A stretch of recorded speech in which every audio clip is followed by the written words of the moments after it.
Network low. Okay. Ni my favorite song in the film.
Yes, somebody, if you're online, can you confirm with me about the sound?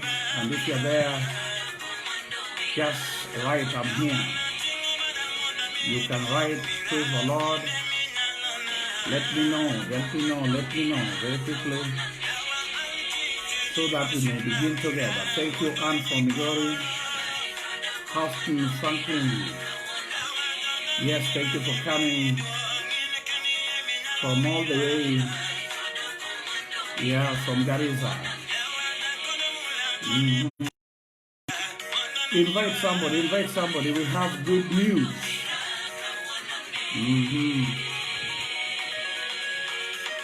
May God bless you as you continue to come. Thank you.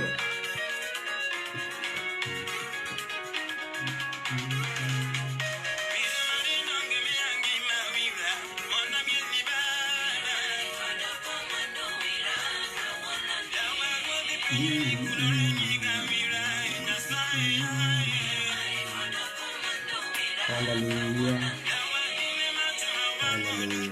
Thank you, Cephas. Thank you, my bishop. Gilbert there. That's a general. I salute you, sir. Thank you for coming. Glory to God.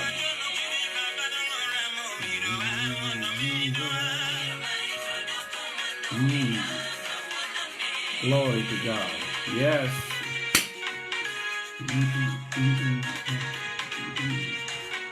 Yeah. Dalma Sokiris from Migori. Welcome.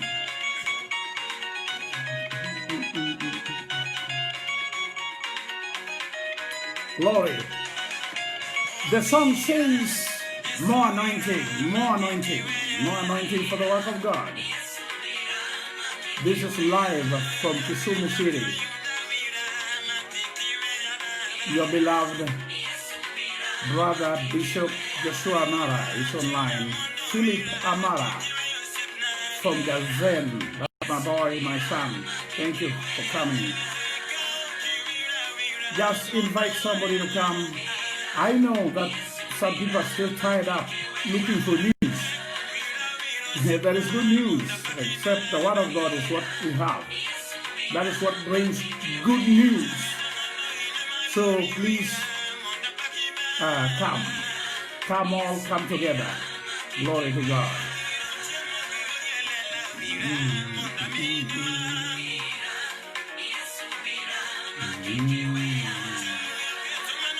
Hallelujah.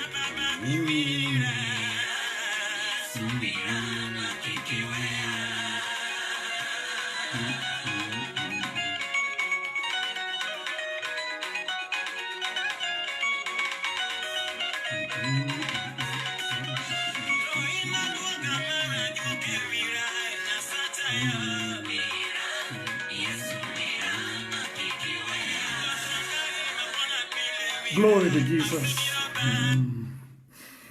Let me take this opportunity to welcome each and every individual from whichever location you find yourself in, irrespective of your background information, race, a color, whether you are indigo, yellow, red, white, black. I welcome you in Jesus' name.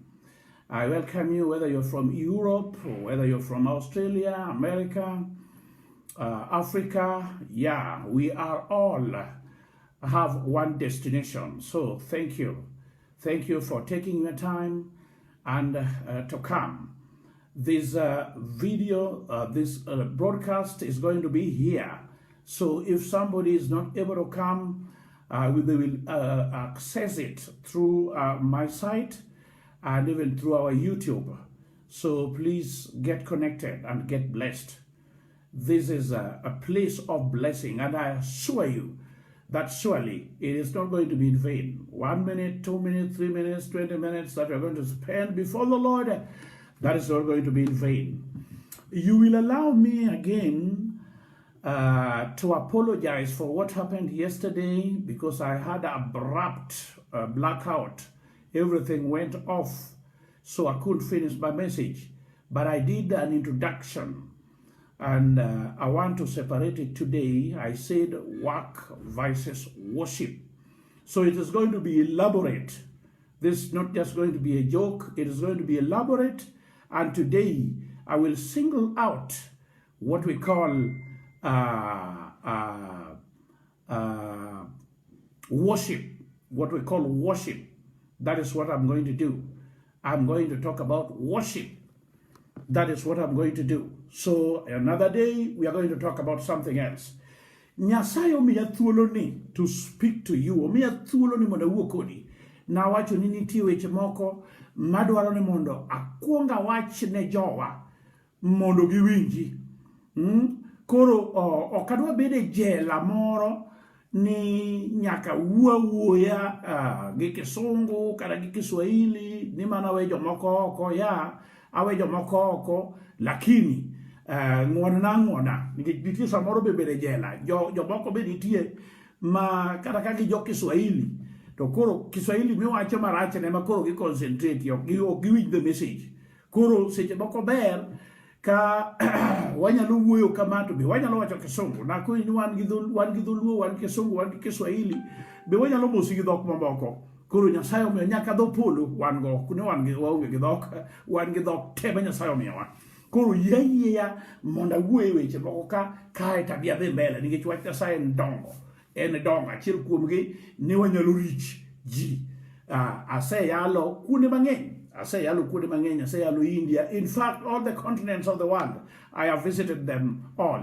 Not as somebody that attend a meeting which is given an opportunity to wave to the people. No, as a participant, somebody would present the gospel holistically. So just forgive me if I'm going to take my time to talk to you. Dorinya Ugenya, thank you for coming. Adwa wuoyo kuom worship, kadwa somo mumbe moko manandiko kacha kachako gi tich jo ote 15 matindo 27 nyaka 28.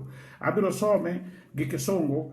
Muma wacho niya, for it seems 27 wacho niya, we have sent therefore Judas and Silas, who shall also tell you the same things by mouth. For it seems good to the Holy Ghost and unto us to lay upon you no greater burden than these necessary things, that you abstain, 29, that you abstain from meat offered unto idols, and from the blood, and from the things strangled, and from fornication, from which if you have yourself, you shall do well. Fare ye well. Belinda Omolo, thank you for coming. Barak George, thank you for coming. Now, adwa wuyo kuom gimiluongo ni worship. Afwenyo ni wach ma iluongo ni worship ni otek gi dholuo, gi jomoko luonge ni dendo, jomoko be luonge ni dengo, jomoko be luonge ni sayo. To mago ok nyal golo meaning ne kabisa. Koro nikech dholuo nitie kuonde ma owache dhok moro to gi kuonde moko ma dhok moko nolal nikech moko noa kaka wach bar worship. Onyalo bedo worship kata worship. Koro nitiere kata pinywa ka, pinywa mar dholuo ka, kata nying ma waluongo ni Nyasaye, mano ok nyinge. Mago nyinge ne ma wadende go, mago nyinge ne ma wapake go, mago nyinge ne ma wasaye go. Tieni Nyasaye misayo, nyakalaga molak kuonde te, obongo were en achiel kende. Tieni kata mana Nyasaye mwalamo, weche te miluongo go jachwech, nyinge te miluonge go, iluonge mana gi tijene, madende, mapuoye, mapake, to nyinge hie, to joge ne mong'eyo, ok ji ajia. Be momiyo kane ogolo Musa mondo dogi piny jo Misri, to no Musa chade gi wach kabisa nikech Musa noneno gima pok none, ono ma pok none, mach liel, bungu ok wang'.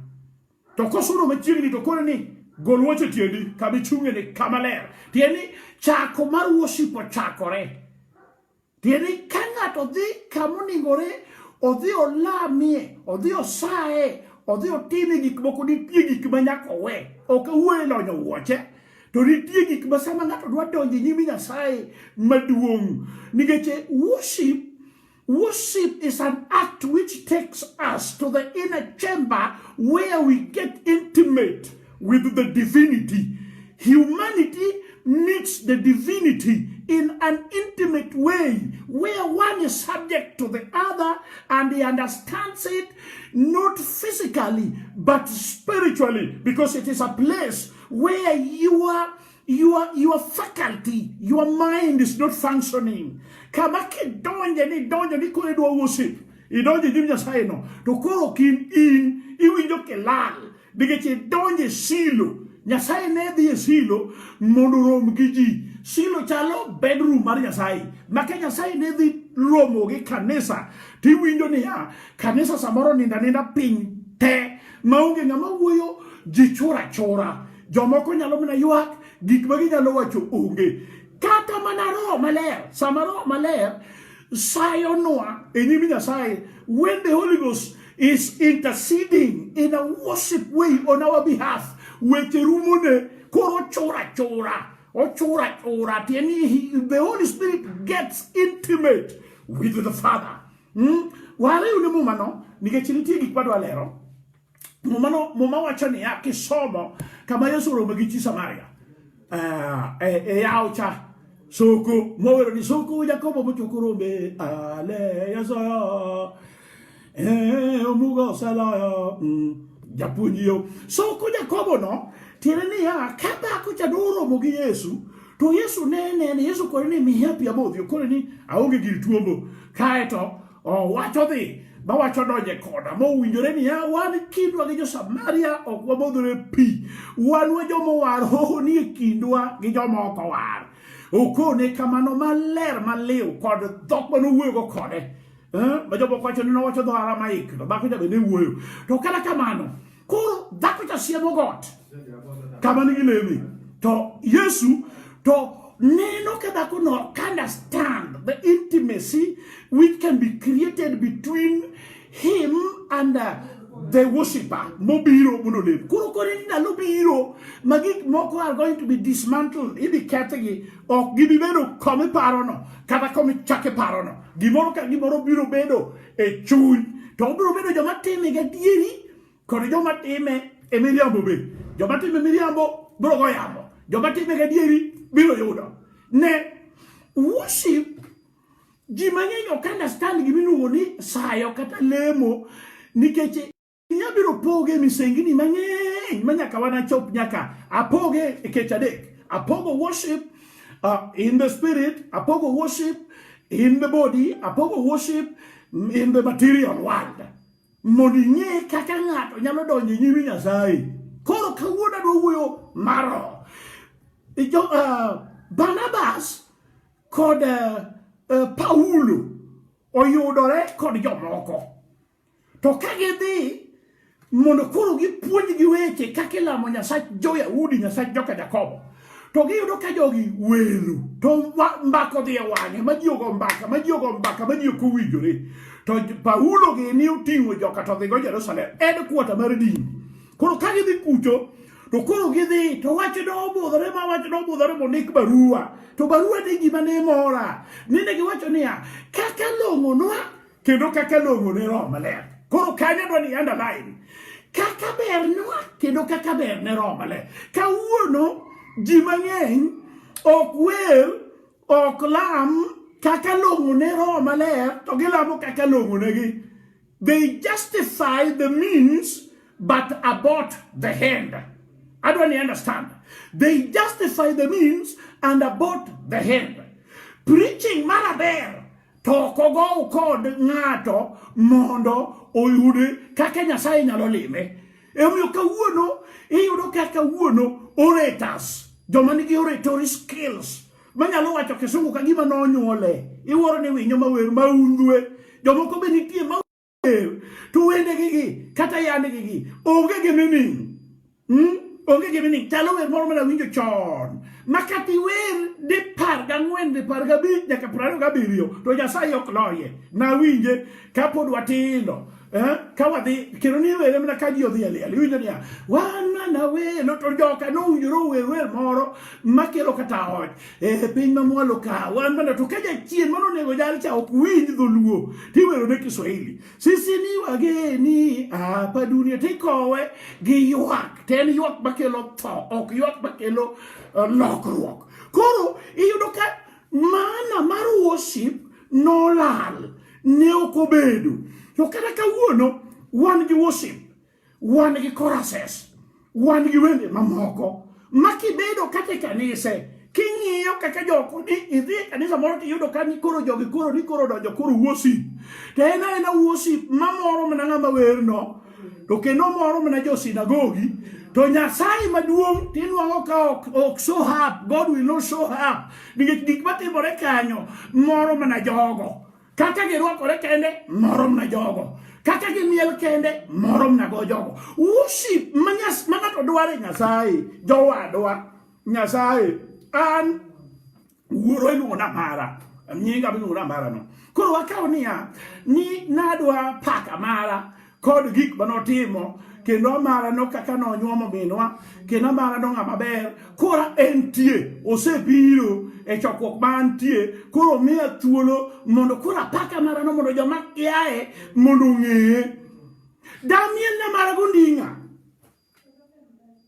Damiel na mara nade mondo ji one kawuono miel awacho niya lamo Nyasaye nyalo dhi kiringruok moro kichuny. To kiye to Yesu wacho ni joma lamo wuore chuny in the spirit and in truth, which means what they are doing must be must be biblically correct. That is where the truth is, because the Bible says that Jesus is the truth. Oh, actually, I am the truth. Not I have the truth. I am the truth. Koro da kacha ni joka nyakalame e bieri kod ro maler. Tieni Yesu no lik di poko kanya reyo. Ni bako di sudu no. Ni an man kani ani adieri. To kabe o koriambi. To yere keke no ngeo ni bako cha. Nige de chuo. Maen gono marabich. Chuo ge udhuru. Baba kono. O loko regi sano. Modi o timo neno. Koro. Ni tiere gima mono ji mang'eny donjo e nyime Nyasaye. Emomiyo kanisa sani chalo kiosko, kendo gichalo chama. Nyasaye onge, maka ji otuch gi gigegi, to gigegi go yudo chiro kanyo. Nikech nyaka jomotelo kanyo moko muofni ok nen, ok onyal neno niya Nyasaye nye gini kata Nyasaye ok ne gini. Ok ago miel, kata ana miel. To miel mang'eyo ma kata Daudi miwacho ni no miel malepe no yiecho ikia kadin law ba Paulo Daudi ne digo Daudi be ok no miel e ugi ondinge no miel ma kada ko cha no wuoye to nyuola motame nyako tho nikech no miel ma luoro ni iye kendo ne pok ndalo ja be unge ba ko ja pok no neno joma miel kaka Paulo ne miel sama ng'ato donje nyime Nyasaye gi worship odonjo modonji maeno kiare magimotimo no kia to magwa makawuni pango to Nyasaye onge ma banjo go kosemieli to ich banjo go kosemieli elopment otimo kachien tienia ng'ane se kawo ng'ane odako iro ka kur worship onge aduoyo kawacho niya nini tiere miyo luor gima well, toko chopi kuom ng'ama ni wero. People worship, but they don't worship. They worship with the worshiper, but they don't worship God in truth and in spirit. Now, this is very technical and very dangerous, because I know that some people are not going to like it. But this is the truth. Nigete samangato wasom kodi ibisom wasomane Jorumi, apargario, Matindo, Achiel, Codario, Momochonia. I beseech you, brethren, waiting asayu. I beseech you, brethren, to present your body as a living sacrifice. Why? Because this is the reasonable service. Worship is a service to the Lord. Go give a whack. Worship is a service to the Lord. I beseech you, brethren, to present your body as a living sacrifice. 1, holy. Number 2, acceptable. Why? Because this is the reasonable worship that is accepted with him. Na ikit lemo manya sayo yego. Iti menango akaode na tatere alta kaka misango to katere gigik mane madwaro. Atere gigik mangat baditi mano misango cha madwaro. Tatere kaka misango mangima. Tieniam karingira ohero duk. To kamatere misango cha toko eru duk.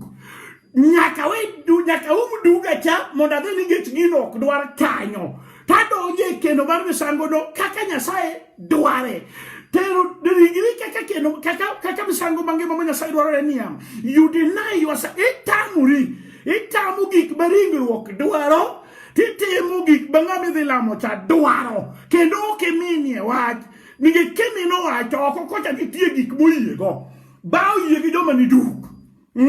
Ba oye gi joma miel gi ondingi. Tobe piny dwaro joma miel gi ondingi.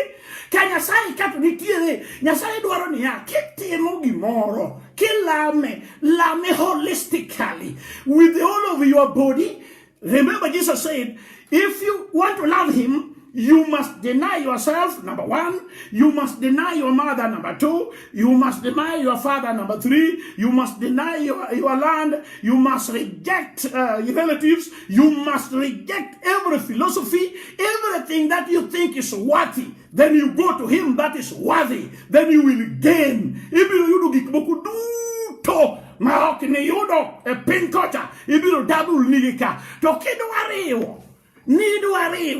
idwari wach Nyasaye gi mar piny ka itimo philosophy mar piny tibiro go ninge nyoche neno ka ng'ato lemo kata kolemo e piny India kata kolemo e piny Europe ni to kono en kolemo to lemo duk kai tibiro go ka ne dwa lemo duk idhi lema nigi chiti mutimni kod tim dinu to Nyasaye to ok ni rom go awacho ni adieri ok ni romo kode ningeche nyaka joma miyo wanyisi kaka worship God e polo mumo wacho ni jo kerubi lwetgi ariyo buombegi ariyo oumo wigi moro oumo ng'eye moro oumo tiende wang'gi ok ne duondgi tiwinjo giwacho nang'o mano kakiler ng'ama dhi e nyimi Nyasaye yawa penji Yesu pake koro kete hotel atela kabisa nyocha ka sani wan gi lockdown to kod otende moko mareje nyocho chungi maonge ng'ama ne chieme to otende nitie manoko chungi otende manoko chungi wanyisi thurwa ka ne ok ochungi Grand Regency ma iluongo ni Laiko ne ok ochungi Hilton Hotel ne ok ochungi gima moko Serena gini nang'o nigi joma ni kanyo gin qualified ma kai di kendo kama gitede to kata en gi masters e bakery to kata en gi masters e nutrition to kata en gi PhD en a chef maduong nyaka yude go gute manyiso ni my chef maka to kendo nyaka joma savo ji nyiri masavo ji nyaka chuma savo ji miluongo ni waiters nigi uniform nango nigete nitiere service ka service ma demand gigene mitimo nego bisangu koro kanya sacho waka ema koro lokore chabla mara yowa iye ni yora mangato kubiro karagela ma yuto ni nono odonja kijana moro kubiro kod wer moro gi fitting orwako fitting makodi bedo paint mium na laki iwora ni long no di barare nyathino long no di barare kata yalo orwako gik ouso gige jachien morwako to yalo nugo to kende mor kabisa fitting neno mori okagojo fitting tawacho ni ya nitiere gik moko gimoro ka gimoro gi kamo dwarore gi kamo tiye sa worship mar kang'ato dhi be gimitimo no mori to moro maler koso mori ng'ata chiel ngech worship nyaka mor ji ariyo to ng'ata chiel nyaka pache lal kidwaro mondo worship Nyasaye pachi nyaka lal pach jalta nyaka koroti de okwan kamoriore apimo ni watch no nitie gik matimore the inner chamber where God meets people and it is depicted be ng'egi momiyo ipimo duok Yesu kendo wacho ni obiro ne miaha mar kanisa ne obiro sani kanisa iko kamia maikore ne chwore which means there is a time that the marriage of the Lamb with the marriage of the church of Jesus Christ with the church will be consummated. The word consummate is a very big term. Nano koro wachi di man dictionary. Tawacho nini ya? Samanyato duwadi nyimi Nyasaye nyaka obedo well represented.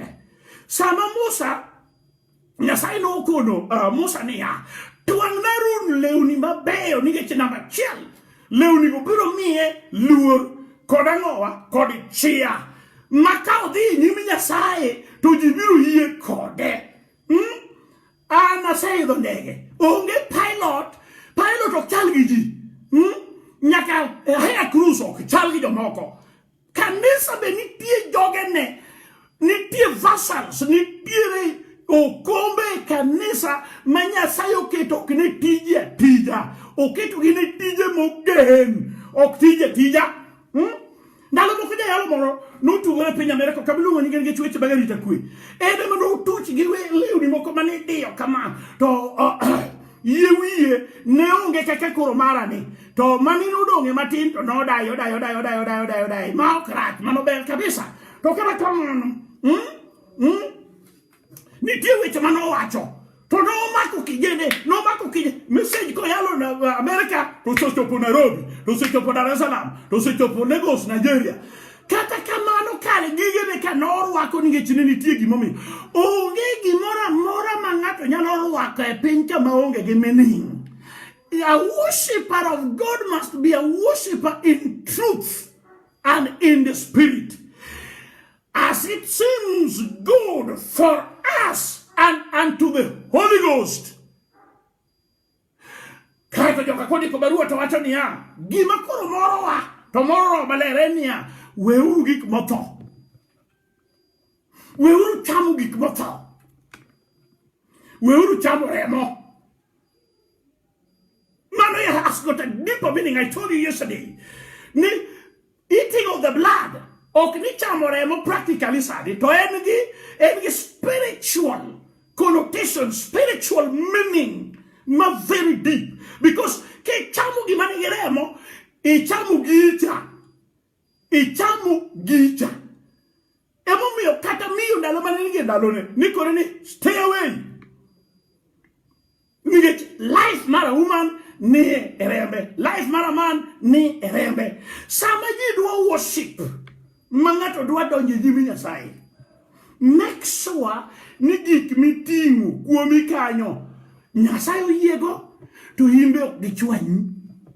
To kine kasani jini gik moko magidwa lamo Nyasaye gika chwanye bongeni gika chwanye gimomiyo gika chwanye wobedi katobedo ni mara kanisa to ko ichungi yalo ibiro yudo ka okaw tiende oluo koni chako ne maracho chako okaw tiende machielo oluo koni neno maracho nigeche gita keto ne bura conscience mare is pricking him or her because onge maler niya Nyasaye ok donji gino namba machielo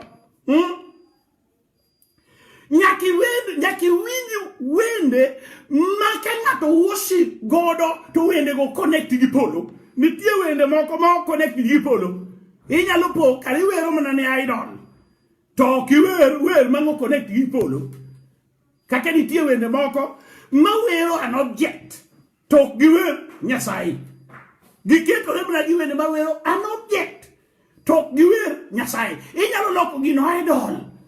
Bemo miyo Nyasaye ok ne dwar ni mondo ng'ato oriw nigi kiwer he worship. Let me tell you research masatimo ituruaka. Ji te mang'eyo mane thumbe wero momiel ahinya joma nyiri. Kata kano were momiele ba ji omiele kar mielo Nyasaye thoth gi ok notieko maber nang'o nikech ne gikawo their worship from he who should be worshipped kai to get transferred to get oloko nyako an idol. Tili kata love. You are love to somebody can be an idol that you worship.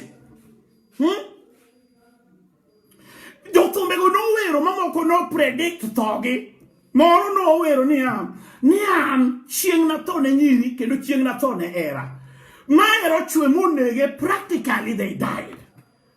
Moro be no wacho well it's again. Tili ni Saya mangato kao worship weche mano unjoro wacho ne Nyasaye miel mano unjoro miel ne Nyasaye to kao miel no to dio miel to ko miel ne Nyasaye ki miel ki to we miel ne Nyasaye. You can dance your dance but you're not dancing to God. Do you understand me? Miel ne Nyasaye to we miel mamari mi winjo ka anxiety imielo miende maricho mamoke mielo kune gitaya ok gin miende mabeyo mane mielo miendi ok miende Nyasaye ibiro penjo ni to miende Nyasaye no chalo nade romo do konyi ni kaka ber ne Nyasaye e kaka ber ne Roho Maler as it seems good to the Holy Spirit so it is kitimo timni kaka ke no timne Nyasaye no rejecte kendo Nyasaye ko rejecti talking ibiro mna fwenyo with the consequences gik matimore ni mabiro nyisi Nyasaye no way kati wacho ni we ke undwe to Nyasaye no way kata koro wawer ni beba bembeleza ni bebe ni bembeleza ni Nyasaye mondo maki elwete okui kanyuka koro kwere nango nigeto way koro be very careful mama wacho ni akatieko ngetaburu duogo mama wacho ni kisomo Efeso ang'wen matindo pradik grieve not the Holy Spirit grieve no kiko be Roho Maler chunye lit nikeche enemo weke ka zeal upon you towards the day of your redemption. Gimabiro riti nyaka chieng' moro ya ringruoge ni mawachore ka pod wadhi kiru ni en Roho Maler. Kimiel miel gi Roho Maler, kipako pak gi Roho Maler, kilemo lem gi Roho Maler, kiwuoyo wuo gi Roho Maler. Dogino is for worship. The whole purpose of the human history and why we humans were created is to worship God. To worship God. Nyasai worship nango, Nyasai worship kakabiro nyisi, worship go echun eringruok kod mwandoni. Ati ko kawachoni ya. Nyasai mundu gwedhi kabagi kino. To jolamo wale ambao wanaabudu Kiswahili ndio right. Wale ambao waabudu Mungu katika roho na ukweli. Gilam Nyasai kumadieri kod chuny. Okidigi mitemo no yimbe ngeno rach kende gao jo yalo kadwa yalo marach dinge chingini worship dino no kodhi maber. Wabiro sapoti kagimitemo no okelo Nyasaye kanisa. To wabiro wuoyo kodi kagimitemo no okelo jachiene church. Ninge to sengire maler ni Satan usugigene. O usugigene nitie gik moko winjoro ne kuom dhano. To yini keto gimono negi. Iketo gimono negi ringro kanyo. Kate od lemo ok ber. Nyasaye ok dwar mano. Koro Nyasaye ogwedhu jolweny. Ji mang'eny osepenja kabisa. Ni to bende ginyalo support the ministry kata wach Nyasaye moyalo. The answer en ya inyalo support ma en lo maber ma Nyasaye ogwedho. Kata ka pastor ni bende Nyasaye ogwedho.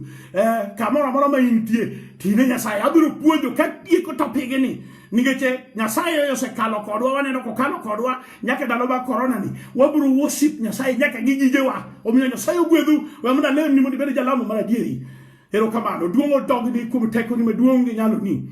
Ero kamano Nyasaye maduong ngeche wacho ni joma lami gibi gilami dieri kendo gilami chuny mai sabe dwaro jolema ina a ilo dwaro gi idime wacho ni dwaro gi yuda ka yuda ngat machielo ka machielo ngat machielo chake yuda ka machielo mondo joma lami chuny obed mang'eny mondo wachi ni onere kendo tije ni otire madongo apuoi kinda pati nyaka chieng' e nying Yesu Kristo Ruoth.